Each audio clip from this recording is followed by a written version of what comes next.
ನಮಸ್ತೆ ವೀಕ್ಷಕರೇ, ನಾನು ನಿಮ್ಮ ಅಜಯ್ ಕುಮಾರ್. ವಿಶ್ವ ನ್ಯೂಸ್ ಕನ್ನಡ ಚಾನೆಲ್ಗೆ ಸ್ವಾಗತ.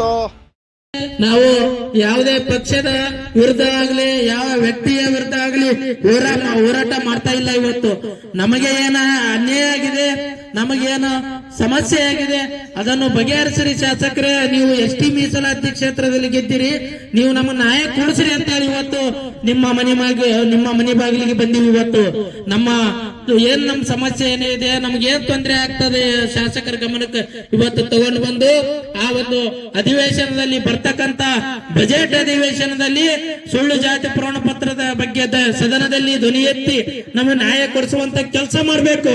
ಇವತ್ತು ಒಂದು ದಿನದ ನಾವು ಸಾಂಕೇತಿಕ ಧರಣಿ ಪ್ರತಿಭಟನೆ ಯಾಕೆ ಮಾಡ್ತಾ ಇದೀವಿ ಅಂದ್ರೆ, ತಮಗೆ ಮನ ಮುಟ್ಲಿ, ನಮ್ಮ ಸಮುದಾಯದವರು ಇಷ್ಟು ತ್ರಾಸಾಗಿ ನನ್ನ ಮನೆ ಮುಂದೆ ಬಂದಾರ ಅನ್ನೋದು ತಮಗೂ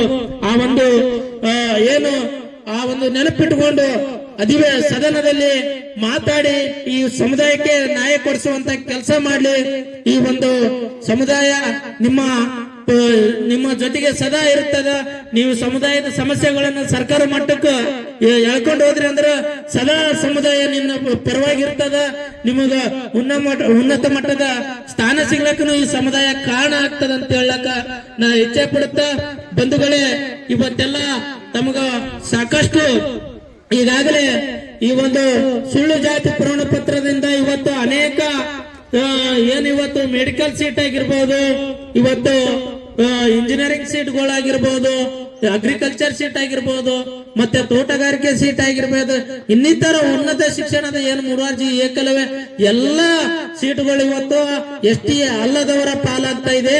ಇದು ನಮ್ಮ ಸಮುದಾಯಕ್ಕೆ ಬಹಳ ದೊಡ್ಡ ಹೊಡೆತ ಬೀಳ್ತಾ ಇದೆ. ಯಾಕಂದ್ರೆ ನಾವು ಆ ಭಾಗದಲ್ಲಿ ಬಿಜಾಪುರ, ಕಲಬುರಗಿ ಈ ಭಾಗದಲ್ಲಿ ಸರ್ಟಿಫಿಕೇಟ್ ತಗೊಂಡ್ರು ಇಡೀ ದೇಶದಾಗ ಎಸ್ಟಿ ಸರ್ಟಿಫಿಕೇಟ್ ನಿಂದ ಎಲ್ಲಾದ್ರೂ ಕೂಡ ಸೌಲಭ್ಯ ತಗೋಬಹುದು. ಪಂಗಡದ ಪರಿಶಿಷ್ಟ ಜಾತಿಯವರು ಹಾಳಾಗಿ ಹೋಲಿ, ಅವ್ರ ಸೌಲಭ್ಯ ಬೇರೆದವ್ರ ತಿಲ್ಲಿ ನಾವೇನು ತಲೆ ಕೆಡಿಸ್ಕೊಳ್ಳ ಅನ್ನೋ ಮನೋಭಾವನೆ ಇವತ್ತು ಸರ್ಕಾರ ಮತ್ತು ಸರ್ಕಾರದ ಅಧಿಕಾರಿಗಳಿಗೆ.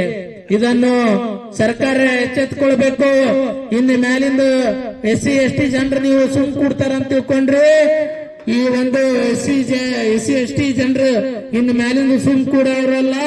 ನಿಮ್ಮ ಸರ್ಕಾರದ ವಿರುದ್ಧ ಸಮರ ಸಾರ್ತೀವಿ.